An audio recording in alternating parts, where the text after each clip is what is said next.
Hello students and friends, welcome to physics online classes, understanding physics. And so today we are with our next lecture number 22 of the unit electrostatics. And the topic which we are going to study is energy stored by a capacitor. Yes students, energy stored by a capacitor. आपने last lecture में देखा कि capacitor की capacitance कैसे निकालते हैं और capacitor की कैपेसिटेंस इंक्रीज हो जाती है अगर आप उसकी प्लेट्स के बीच में स्लैब लगा दें। एक डाइलेक्ट्रिक मटेरियल का स्लैब इंसर्ट करते हैं, ठीक है, उसकी कैपेसिटेंस बढ़ जाती है। कैपेसिटेंस मतलब किस चीज की कैपेसिटी है उसके अंदर, इट मींस वो कुछ ना कुछ तो स्टोर करता है ना। अगर वो कुछ स्टोर करता है तो वो क्या चीज है?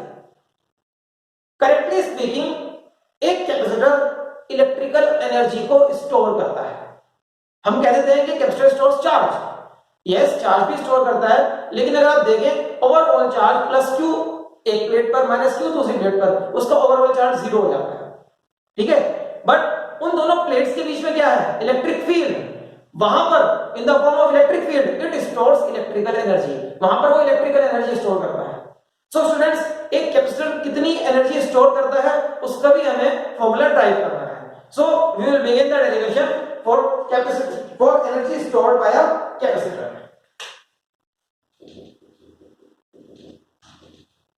Energy stored by a capacitor.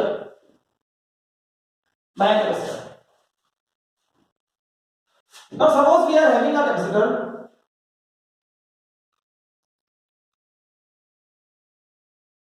and this is being charged with the help of a battery. एक बैटरी की हेल्प से हमने इसको चार्ज करना है।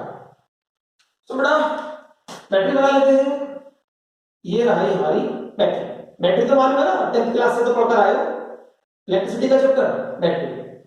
बैटरी क्या है? बैटरी हमें पोटेंशियल डिफरेंस देता है। Okay, battery provides potential difference. So अब दोनों प्लेट्स के बीच में पोटेंशियल डिफरेंस आ गया है, ठीक है। There is a potential difference between the plates of the capacitor.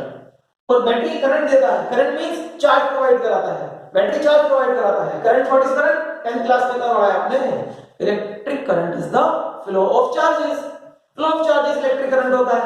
Okay, सो जब यहां पर करंट फ्लो करेगा मतलब चार्ज फ्लो करेगा, तो हायर पोटेंशियल, मान लो इस पर चार्ज आ गया है, suppose the charge on this plate of the capacitor is plus Q और इस पर आ जाएगा माइनस क्यू एज बिफोर, ठीक है।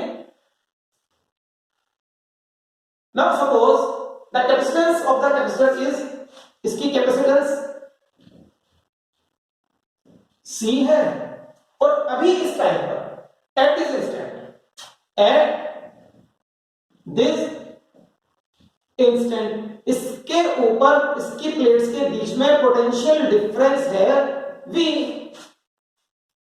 ठीक है। एट दिस इंस्टेंट प्लेट्स के बीच में पोटेंशियल डिफरेंस है V एंड चार्जेस इसकी प्लेट्स पर है Q plus Q and minus Q, ठीक है। The magnitude we have written.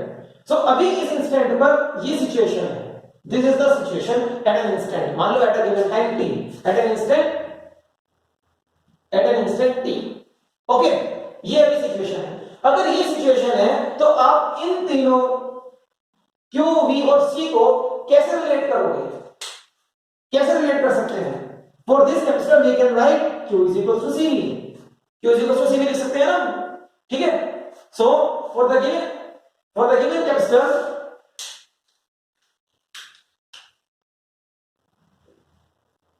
given capacitor, Q is equals to CV. Mark it as equation number 1. इस पे equation number 1 लिख लेते हैं हम। अब हम t टाइम से, ये जो t टाइम है हमारा, इससे थोड़ा सा आगे चलते हैं। थोड़ा सा आगे मतलब बहुत थोड़ा सा आगे। In small time dt, very small time dt, okay. जैसे आप t टाइम से थोड़ा आगे चलोगे, during very small time dt क्या होगा बेटा? इसके पास थोड़ा सा चार्ज होगा जाएगा। जैसे जैसे टाइम बढ़ता जा रहा है, चार्ज आता जा रहा है ना प्लेट्स के पास, तो during very small time dt a very small charge dq और आ जाएगा इसके पास, ठीक है। So during very small time dt, small charge dq flows to the plates of the instrument, but V remains constant during such very small interval. Okay, लेकिन उस very small interval में V change नहीं हो पाता. Okay, V change नहीं हो पाता means आपने टाइम इंटरवल को इतना छोटा कर दिया है कि जो भी चार्ज अभी very minute amount of charge जो आया है वो चार्ज प्लेट्स के बीच की पोटेंशियल डिफरेंस को चेंज नहीं कर पा रहा. ठीक है. अच्छा, अब अगर चार्ज आया तो चार्ज को मूव कराने में वर्क डन होता है ना. So work done in moving this small amount of charge, ये वाला charge will be very small. वो वर्क निकाल लेते हैं. That work we have to calculate. Work done will be small work done. Small work done during a small time interval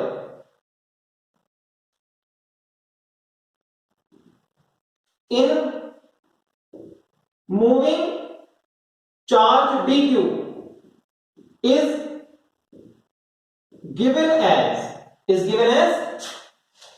potential की definition जो थी वहां से लिखना है. What is the definition for potential? Potential difference is defined as work done in moving a charge पर work done per unit charge in moving that charge. Okay, यही था ना. तो वर्क डन क्या हो जाएगा? क्यू को इधर ले आएंगे ना. अब स्मॉल वर्क डन dw और स्मॉल चार्ज dq, ये हो गया. ठीक है. So dw is equal to small work done. Potential अभी क्या है? वो अभी क्या है? Potential v. अभी पोटेंशियल v है ना. अभी पोटेंशियल v है t टाइम पर. ठीक है. v इनटू अभी इस टाइम पर छोटा सा चार्ज क्या मूव कराया हमने? dq मूव कराया. और हमने किसने? इस बैटरी ने मूव कराया. ये बैटरी काम कर रही है यहां पर. Okay, so this is the small work done. अगर मैं इस स्मॉल वर्क डन को कन्वर्ट करना चाहता हूं टोटल वर्क डन, तो क्या करना चाहिए? What should I do? कौन सा स्टेप होगा? इंटीग्रेशन होगा. छोटी क्वांटिटी से बड़ी क्वांटिटी चाहिए, हमेशा इंटीग्रेशन होता है. याद रखिएगा इस चीज को. ठीक है. So integrating this equation between proper limits, integrating above equation between proper limits, we can find out. इसके बाद ऊपर से देखना है. We can find out total work done. So students, total work done क्या होने वाला है? इसको इंटीग्रेट करके आ जाएगा आंसर. इंटीग्रेट कर देते हैं. dw का इंटीग्रेशन, स्टार्टिंग में तो वर्क हुआ ही नहीं था और फाइनली हमें मानना है कि वर्क w हो गया. ठीक है. Lower limit upper limit is equals to, इधर क्या लिखा है? v into dq. यहां पर आपको चार्ज की लिमिट लगानी है क्योंकि चार्ज के रिस्पेक्ट में इंटीग्रेशन होगा. चार्ज स्टार्टिंग में तो कुछ नहीं था और मान लो फाइनली इसकी प्लेट्स पर चार्ज क्यों आया. ओके, लेकिन जब इतना सारा चार्ज मूव कराओगे तो क्या ये कांस्टेंट बैठा रहेगा? नहीं. जब चार्ज इस पर नहीं था तो इसके पास पोटेंशियल भी नहीं था. और जब जैसे जैसे चार्ज बढ़ता जाएगा वैसे वैसे पोटेंशियल बढ़ता जाएगा. Always remember potential is directly proportional to charge. जितना ज्यादा चार्ज होता है उतना ज्यादा पोटेंशियल हो जाता है. ठीक है. तो चार्ज बढ़ता जाएगा 0 से q तक, तो ये भी बढ़ता जाएगा. It means this is not constant. It means ये कांस्टेंट नहीं है, तो ये बाहर नहीं आ सकता इंटीग्रल से. इसका कोई इक्वेशन होगा जो कि q के फॉर्म में होगा, वो आपको यहां लिखना है. वेरिएबल्स को उनकी इक्वेशंस की फॉर्म में चेंज करना पड़ता है. ओके स्टूडेंट्स, सो कौन सा इक्वेशन है? वो ये इक्वेशन है. यहां से भी कोई क्या लिख सकते हो आप? q/c. तो आ जाएगा ना v in terms of q/c. So using equation 1, बड़ा dw का इंटीग्रेशन तो w हो जाएगा. इसमें तो कोई दिक्कत ही नहीं. यहां जो दिक्कत थी वो दूर हो गई. कैसे दूर हुई? आपने लिख लिया v की जगह q/c. कहां से लिखा? Using equation 1. यहां से लिखा. ठीक है. Using equation 1 into dq. Now c is constant, it can be taken out. It can be taken out of the integral. So w is equals to 1 upon c 1 upon C q d q, 0 से q तक। Now students q d q, q का integration क्या होगा, Q square by 2। याद है ना, integration में एक पावर बढ़ जाती है, क्यू की पावर 1 है 2 हो जाएगी, क्यू स्क्वायर बाय 2 इसका इंटीग्रेशन होगा। इंटीग्रेशन जैसे ही करोगे, लिमिट्स लगाओगे, आंसर आपके हाथ में आ जाएगा।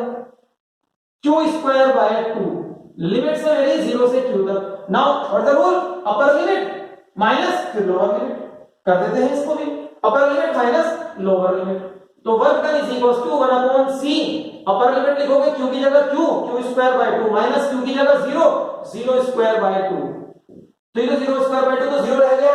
व्हाट रिमेंस, क्या बचता है हमारे पास, हमारे पास बचता है W is equals to half, देखो 1/2 क्या हो जाएगा, half q square by C. Now this work done is stored as electrostatic potential energy of the capacitor। बेटा यहां बैटरी ने जो काम किया वो यहां स्टोर हो रहा है ना, वो यहां स्टोर हो रहा है। बैटरी का किया गया काम बेकार नहीं हुआ, बैटरी ने जो काम किया है वो सेव हो चुका है कैपेसिटर के अंदर इन the form of potential energy of the capacitor. पूरा नाम electrostatic potential energy of the capacitor, यही हमारी हेडिंग है आज की, energy stored in a capacitor, that is the electrostatic potential energy of the capacitor. Okay, ऐसा क्यों कह सकते हैं हम, ऐसा इसलिए कह सकते हैं क्योंकि जो फोर्स इस काम को करा रही है वो कंजर्वेटिव फोर्स है। 11th क्लास से याद होगा, कंजर्वेटिव नॉन कंजर्वेटिव फोर्सेस। ठीक है, कौन सी फोर्स करा रही है, इलेक्ट्रोस्टैटिक फोर्स इस काम को करा रही है, इलेक्ट्रोस्टैटिक फोर्स या इलेक्ट्रोस्टैटिक फील्ड। ठीक है, so this work is stored as, this work is stored as electrostatic potential energy of the capacitor, electrostatic potential energy of the capacitor। So we can write electrostatic potential energy of the capacitor is half q square by c। क्या मतलब हुआ इस फॉर्मूले का, वो capacitor जिसकी plates पर, जिसके ऊपर अभी चार्ज Q है और जिसकी कैपेसिटेंस C है, उसके पास कितनी एनर्जी होगी, half Q square by C electrostatic potential energy होगी उसके पास। ठीक है, we can have two more forms of this formula, दो फॉर्म और हो सकती है इस फॉर्मूले की। क्या फॉर्म्स हैं वो, वी कैन राइट Q के प्लेस पर CV, Q के प्लेस पर CV लिख सकते हैं ना students. So Q is equal to CV अगर मैं लिख दूं, फॉर्मूला बदल जाएगा, देखो Q is equal to CV लिखोगे, करके देखना आप इसको, C square V square upon C, क्या रहा, क्या रहा, C से एक C कैंसिल हो रहा है, हाफ CV स्क्वायर रहा। ये भी एक फॉर्म है इसी का। ठीक है, कोई से भी आप फॉर्मूला यूज करो, आंसर सेम ही आना है। एक फॉर्म और है, अभी आपने क्या रिप्लेस किया, Q, अब की बार C को रिप्लेस करा के देख लेते हैं। C को रिप्लेस कराएंगे अगर इस इक्वेशन से, we can write Q by V, C को रिप्लेस कराने का we can write Q by V। जब नीचे Q बाय V लिखोगे, एक Q तो एक Q से कैंसिल हो जाएगा, क्या रह जाएगा, we will get हाफ, देखो एक Q तो कैंसिल हो जाएगा, Q बाय V, तो हाफ QV। करके देखिए आप इसको, एक स्टेप लगेगा, करके देखिए। So we are having three forms of the same formula, एक ही फॉर्मूले के तीन फॉर्म है, जिसकी जहां पर रिक्वायरमेंट हो उसको वहां यूज करेंगे और अपना आंसर हम कैलकुलेट कर लेंगे। ओके, न्यूमेरिकल में फॉर्मूले हमारे काफी ज्यादा अप्लाई होते हैं। ठीक, सो बेटा एनर्जी स्टोर्ड, कौन सी energy, electrostatic potential energy, electrostatic potential energy. Okay, stored by capacitor जिसकी कैपेसिटेंस C है, जिसको आपने पोटेंशियल डिफरेंस V दिया है और जिसकी प्लेट्स पर अभी चार्ज Q है। ओके, जिसको आपने पोटेंशियल V दिया है, जिसकी प्लेट्स पर अभी चार्ज Q है और जिसकी कैपेसिटेंस C है, ये तीन टर्म्स, ये तीन क्वांटिटीज अगर आपने डिनोट कर दी कैपेसिटर के साथ, तो उसकी स्टोर्ड एनर्जी होती है ये या फिर ये या फिर ये। ठीक है, देखो ये फॉर्मूला तो कुछ कुछ ऐसा हो रहा है जैसे काइनेटिक एनर्जी का फॉर्मूला होता था हाफ mv स्क्वायर, लेकिन यहाँ cv स्क्वायर है। ठीक है, c मतलब कैपेसिटेंस एंड v मतलब potential difference on the plates of the capacitor या पोटेंशियल। ठीक है, so this is the derivation completed, you may copy it down, बेटा जल्दी से कॉपी कर लीजिए इसको। Now we will do one special case of this formula, इसका एक स्पेशल केस कर लेते हैं। देखो students, this formula can be applied to any kind of capacitor. किसी भी कैपेसिटर पर आप इस फॉर्मूले को अप्लाई कर सकते हैं। जरूरी नहीं कि ये फॉर्मूला सिर्फ पैरेलल प्लेट कैपेसिटर के लिए ही हो। देखो capacitors are of various types, मैंने आपको कैपेसिटर की इंट्रोडक्शन वाली क्लास में बताया था। Capacitors are of various types, spherical भी होते हैं, सिलेंड्रिकल भी होते हैं, पैरेलल प्लेट कैपेसिटर भी होते हैं। हमारे सिलेबस में सिर्फ पैरेलल प्लेट कैपेसिटर है, ठीक है। तो इसलिए हमने अपने डायग्राम में भी पैरेलल प्लेट कैपेसिटर बनाया हुआ है। But this formula is applied to all kinds of capacitor. सारे कैपेसिटर्स पे फॉर्मूला लग जाता है। हम इस फॉर्मूले को चेक करते हैं, अगर स्पेशली ये पैरेलल प्लेट कैपेसिटर के ऊपर लगाया जाए तो क्या रिजल्ट्स आएंगे, स्पेशली अगर ये पैरेलल प्लेट कैपेसिटर के ऊपर लगाया जाए।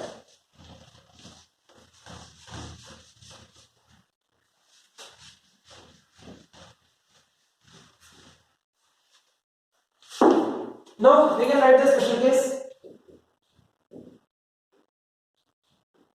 for parallel plate capacitor। अगर पैरेलल प्लेट कैपेसिटर के लिए इस फॉर्मूले को यूज करना चाहते हो, half q square by C को, तो सी जो कैपेसिटेंस है वो पैरेलल प्लेट कैपेसिटर वाली कैपेसिटेंस लगा दो। What is the formula for C? C is equals to epsilon naught A by D for parallel plate capacitor, ये होता है। So substituting we get लगा देते हैं U is equals to half Q square by C के place पर epsilon naught A by D, ये लगा देते हैं। Now students Q के स्पेस पर भी मैं कुछ लिखना चाहता हूं, where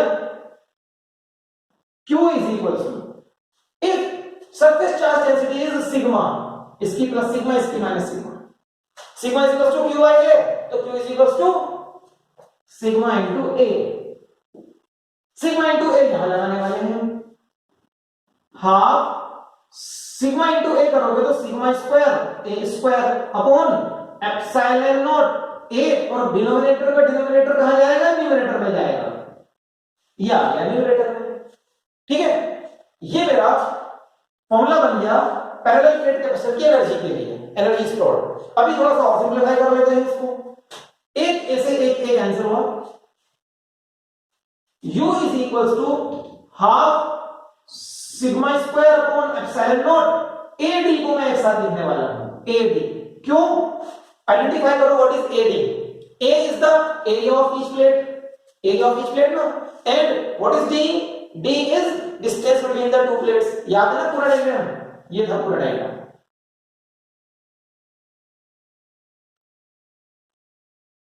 D दोनों प्लेट्स के बीच का गैप, कैसा शेप है ये? This is the shape of a rectangular box, cuboid जैसा शेप है ना, तो इसके अंदर एक वॉल्यूम भी तो बंद हुआ होगा, वो AD जो है वो वॉल्यूम ही है, चेक करो। A is the area of cross section in plates का एरिया, वो A है इन प्लेट्स का area, that is A, and D is the gap. तो क्या हुआ, ये area of cross section into distance या इनटू हाइट, ये क्या होता है, ये होता है वॉल्यूम। ओके, ये वॉल्यूम है, दिस इज द वॉल्यूम। अभी मैं एक चीज और चेंज करने वाला हूं इसमें, ध्यान से देखेंगे अगर आप, और उसको चेंज करते ही हमें कुछ मिलेगा यहां।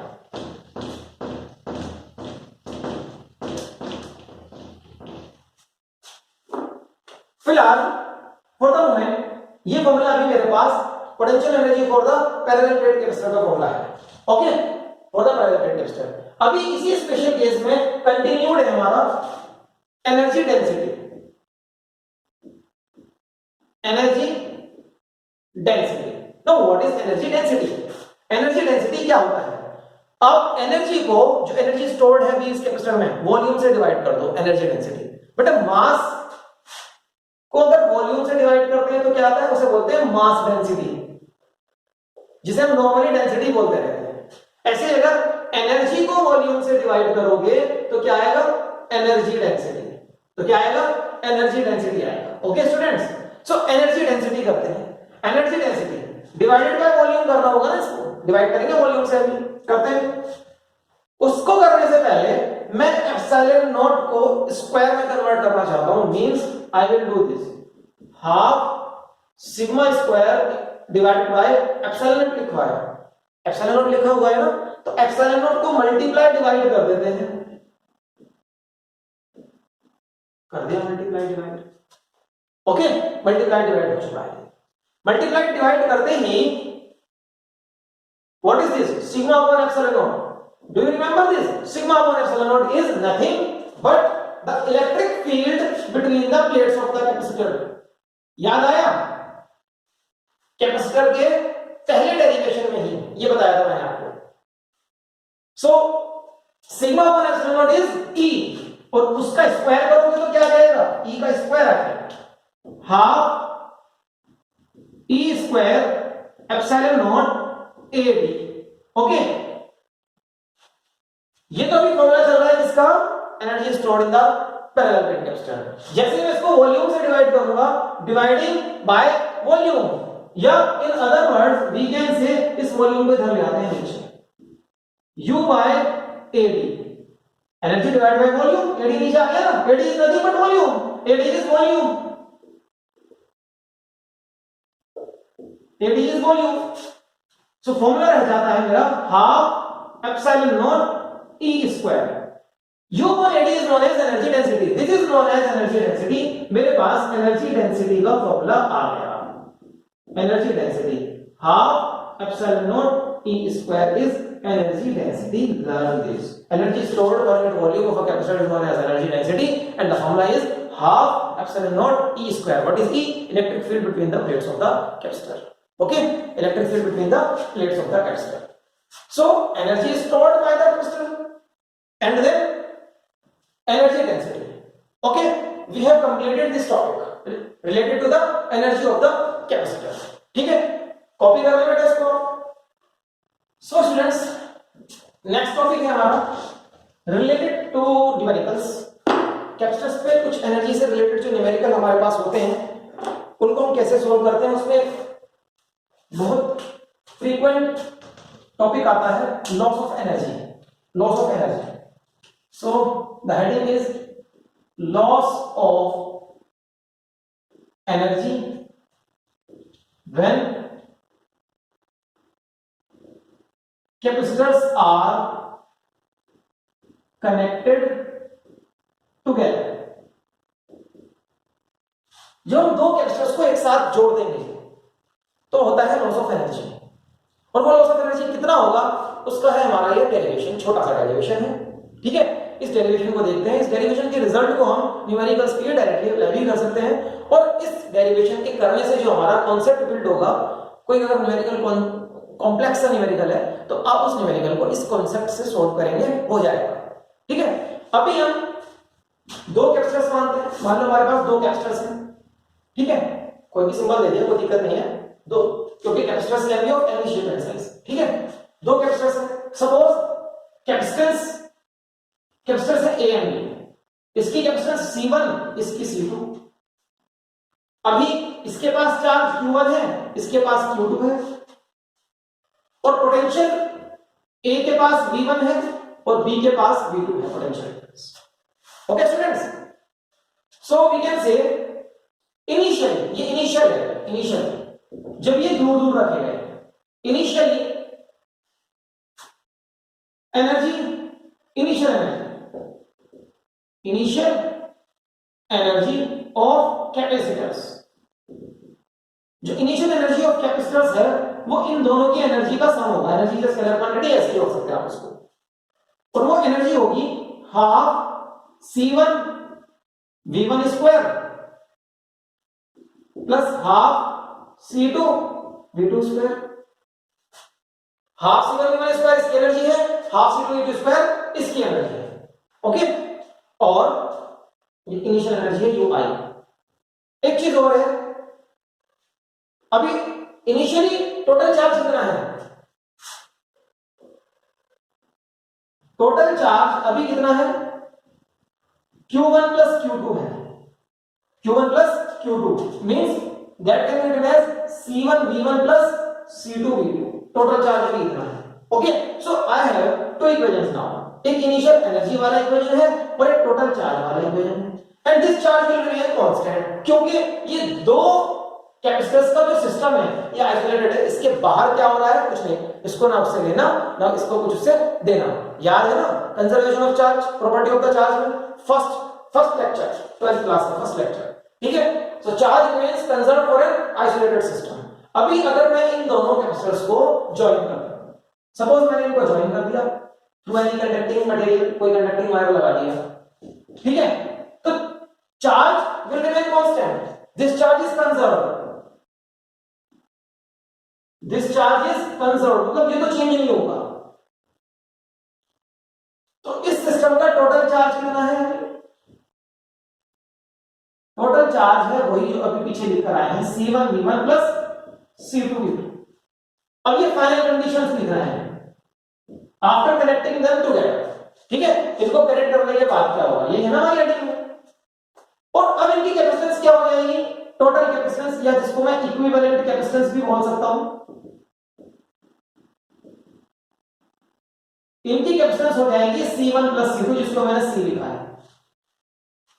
Q चार्ज और C कैपेसिटेंस के साथ फाइनल पोटेंशियल एनर्जी क्या हो जाएगी, फाइनल पोटेंशियल एनर्जी, पूरा नाम electrostatic potential energy, UF, half Q और C के साथ वाला फॉर्मूला याद करो, half Q square by C, half Q square by C, okay, half Q square by C हो गया ये formula.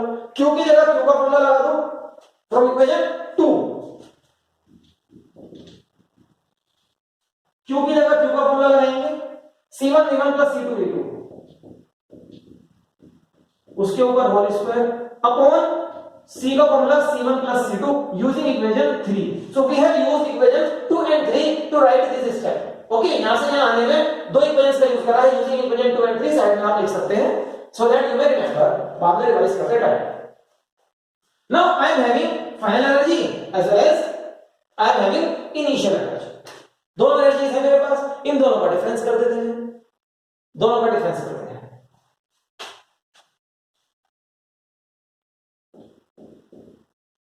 Difference of energies delta U, final energy minus initial energy, delta U difference of energies, ठीक है, delta U मतलब change in energy, final half C1V1 plus C2V2 का whole square upon C1 plus C2 minus half C1V1 square plus half C2V2 square, half C1V1 square plus half C2V2 square. Physics का काम पूरा हो चुका है यहां पर, अब हमें करना है इसको सिर्फ mathematically, we have to do this mathematically. क्या करेंगे मैथमेटिकली, इसका होल स्क्वायर छोड़ते हैं पहले, हाफ हाफ हाफ सब जगह से कॉमन ही आ रहा है, पहले सबसे पहले इसका हाफ ही अलग कर देता हूं, ठीक है। Now C1 square V1 square plus C2 square V2 square plus 2C1 C2 V1 V2 upon C1 plus C2, ये हो गया, माइनस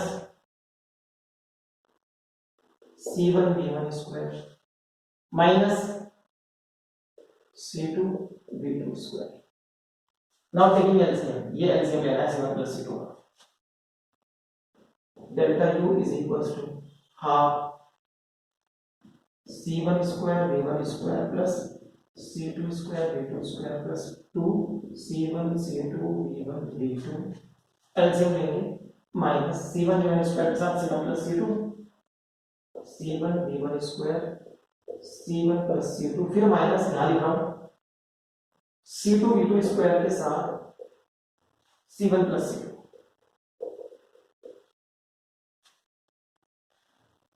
ये मेरा वर्ड न्यूमरेटर अपॉन एलसीएम जो आया वो है C1 प्लस C2 स्टूडेंट्स, ठीक है। ये सॉल्व करेंगे, यहां तक कॉपी कर ले, वीडियो को पॉज करके कॉपी कर सकते हैं आप लोग, then I will rub from this side of the board to solve it completely. So students, I am rubbing from this side, इधर से बता देता हूं मैं,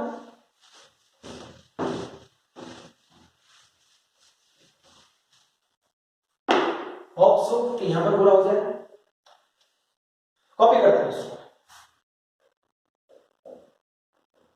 हाफ बट नीचे जो C1 प्लस C2 है वो तो मैं यहाँ लिख दूंगा C1 प्लस C2, ठीक है।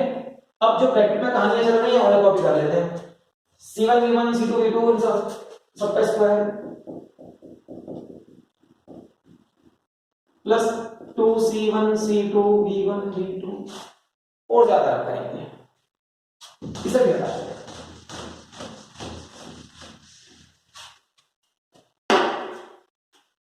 उसके बाद माइनस वाला ब्रैकेट खोलेंगे, C1 square V1 square, C1 square V1 square minus C1 C2 V1 square minus C1 C2 क्या बचा है C1 C2 V1 square, okay. C1 C2 V1 square minus C1 C2 V2 square minus C1 C2 V2 square, उसके बाद minus C2 square V2 square minus C2 square V2 square, ये bracket हो गया अपना। अब जरा देखो कौन किसको काट लिख रहा है, ये और ये रहा, ठीक है, ये और ये रहा, ये भी गया, ओके। बाकी पे देखते हैं क्या होना है। C1 C2 C1 C2 C1 C2 common आ रहा है C1 C2, ठीक, C1 C2 को कॉमन लेंगे,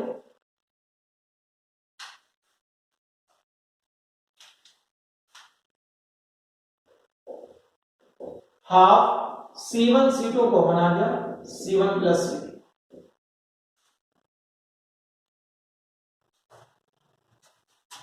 V1 V2 2 के साथ माइनस V1 स्क्वायर, ये भी हो गया, ये भी हो गया, माइनस V2 स्क्वायर, इस माइनस को बाहर लेकर जाओ और देखो फिर ये क्या बन जाएगा, minus half C1 C2 upon C1 plus C2, minus बाहर अगर जाएगा ये भी पॉजिटिव हो जाएगा, ये भी पॉजिटिव हो जाएगा और ये नेगेटिव हो जाएगा, तो V1 square plus V2 square minus 2V1 V2 और ये किसकी आइडेंटिटी बन गई, a minus b whole square की, तो V1 minus V2 whole square की आइडेंटिटी बन गई, माइनस साइन के साथ half C1 C2 upon C1 plus C2 और ये हो गया V1 माइनस V2 का whole square. This is the change of energy, जब आपने उन दो कैपेसिटर्स को जो पहले अलग अलग थे उनको कंबाइन कर दिया, इतना चेंज इन एनर्जी है, ठीक है। और अगर आप इस फॉर्मूले पे ध्यान देंगे हम कैसे कह सकते हैं कि वो लॉस हुआ है, या तो चेंज हुआ है ना, भी तो या तो वो चेंज इंक्रीज हुआ होगा या डिक्रीज हुआ होगा, इंक्रीज हुआ तो गेन और डिक्रीज हुआ तो लॉस। कैसे कह सकता हूं मैं कि वो लॉस हुआ है, मैंने पहले ऑलरेडी हेडिंग में आया लॉस ऑफ एनर्जी, कैसे कह सकता हूं कि लॉस हुआ है, इट इज बिकॉज हमारे पास ये जो क्वांटिटी है ये नेगेटिव है, बट अगर आप इसको ध्यान से देखेंगे ये जो रेड बॉक्स में लिखा है ना ये सारा पॉजिटिव है 100%, देखो हाफ पॉजिटिव होगा, कैपेसिटर्स की कैपेसिटेंस हमेशा पॉजिटिव होती है, तो ये C1 C2 upon C1 plus C2 जो भी सॉल्व कर जाएगा ये वाला ब्रैकेट भी पॉजिटिव आएगा, और इसके ऊपर लग रहा है whole square, no doubt potential can be positive as well as negative, लेकिन अंदर जो क्वांटिटी है उसके ऊपर लग रहा है होल स्क्वायर, स्क्वायर्स हमेशा पॉजिटिव होते हैं, सो ये रेड बॉक्स पॉजिटिव है और उसके बाहर क्या है नेगेटिव, तो overall this delta U is negative, this is negative quantity and negative change in energy means this implies loss of energy. So one concept you are going to learn from now onwards is that whenever two capacitors are combined together there will be always loss of energy, हमेशा loss of energy होगा। Initially इस system पर जो पहले energy थी अब finally कुछ कम हो जाएगी एनर्जी, ठीक है। So there is always a loss of energy and that loss of energy can directly be calculated using this formula, using this formula आप इसको डायरेक्टली कैलकुलेट कर सकते हो। न्यूमेरिकल में अगर आपको कुछ गड़बड़ लग रही है कि कॉम्प्लेक्स न्यूमेरिकल है समझ नहीं आ रहा कि इस फॉर्मूले को कैसे लगाएं, follow the steps involved in the derivation. पहले इनिशियल एनर्जी निकालो जैसे ui निकाला था इस डेरिवेशन में, फिर फाइनल एनर्जी निकालो जैसे uf निकाला है इस डेरिवेशन में, फिर क्या करोगे, फिर आप uf माइनस y कर दो, आपके पास आ जाएगा चेंज इन एनर्जी, और चेंज इन एनर्जी अगर पॉजिटिव है तो इट विल बी गेन और नेगेटिव है तो it will be loss of energy, okay. So these are the steps to be followed. So you may copy the remaining part of the derivation and learn this result. इस result को याद करें. So with this students, हमने आज का lecture भी complete किया, lecture number 22, और कैपेसिटर की एनर्जी से रिलेटेड जो टॉपिक्स हैं वो कंप्लीट हो चुके हैं. आज के लेक्चर में if you are facing any problem, if you are having any doubt, please contact me. Okay, you may comment और you may write to me on my WhatsApp number. I will reply as soon as possible. So beta, see you in the next class. Till then, bye bye. Take care.